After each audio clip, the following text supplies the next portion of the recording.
This is a short video to show you how to connect a online photo collection with the family tree. And I'm using this example from the Anacortes Museum. They have a really amazing online photo collection. And so I set up just a Google Sheet where I could record the catalog number, the name of the person, and then if I find them on the family tree, I include a family search ID for them. And you can see that for most of these photos, I was able to find a family search ID. You can see Grace Olson, I wasn't able to. And so I just set up this Google Sheet, and it says right here, I stopped partway on page 4. So if you look at the bottom here, it has these page numbers. You can see I'm on page 4. So let's see, I left off on image 2014.05 right there, 050.011. And so you can see I did that family of William George Trafton. So the next group I have is Mary and Catherine Barbovich. So these are going to be the two people that I'm going to look for, and I'm going to check for them on the family tree. So first thing is I'm going to be looking for two people. So I'll just type in that number, and then I'll just copy it down twice. And then I'm looking for Mary Barbovich and Catherine Barbovich. The nice thing then about the sheet, then we'll have an index of this photo collection that can be shared with the museum and create a neat discovery experience. So if you look, we've got Mary. She's 5 in 1910, so we know she was born in 1905. Catherine is 11, and she died in 1913. So let's go look. Since we have more information about Catherine, let's actually search for her first. So I'm going to hit Family Tree and then Find, and then I'll just type in what I know. So I've got Catherine, and I can probably copy and paste as well. She's female.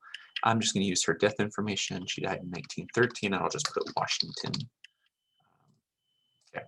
So I put in some things that I know, and notice here I have a Catherine Barbovich, born in 1899, so she would have been 11 in 1910, so that's good.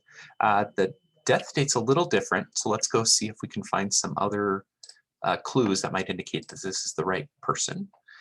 So we know that this Catherine should have a sister named Mary, so let's look at the siblings.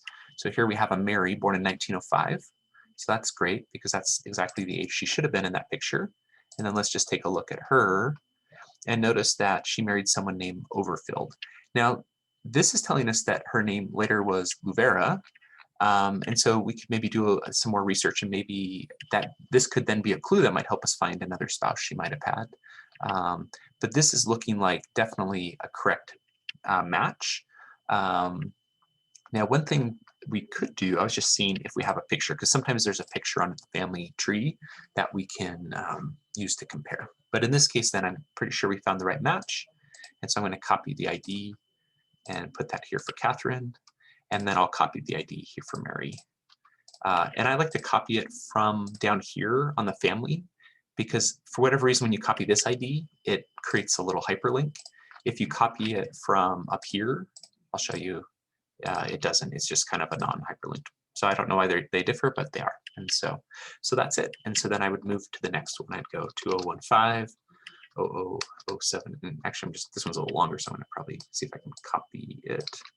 So I'll put that there, and then I'll take the name and put it in the next field. So then this is the next person we're looking for. And again, we can go to the bio page and see if there's other information about him.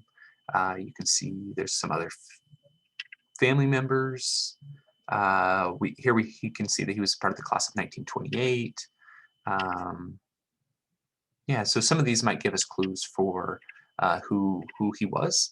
We can use those clues to try to find him on the tree. So each experience is a little different, but I like it. It's a little detective game, and you won't be able to find everyone. So I guess if you look up here, there's kind of a group that I couldn't find. But for the most part, if you search for people, you should have some luck. And let's see. So it looks like Mary. Okay, items were found in an old home at what point? Okay. So in this case, I'm not quite sure, but let me show you one other way we can look for people. We just go to Ancestry. We can go search all collections, and we can type in Merlin, and then we can type in, maybe we'll just use the county instead of the city, but let's just try that out. Oops, there we go.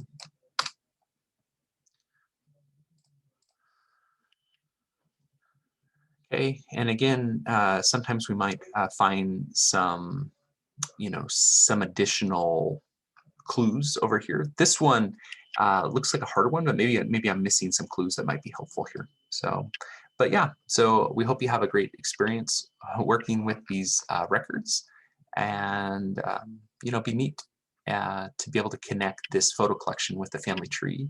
And ultimately, what your final product for whatever project you pick is a crosswalk between a collection, in this case, one that resides at a museum, and the family tree. And that allows you then to open up some neat things where you can put stuff on the family tree that points people to the online collection.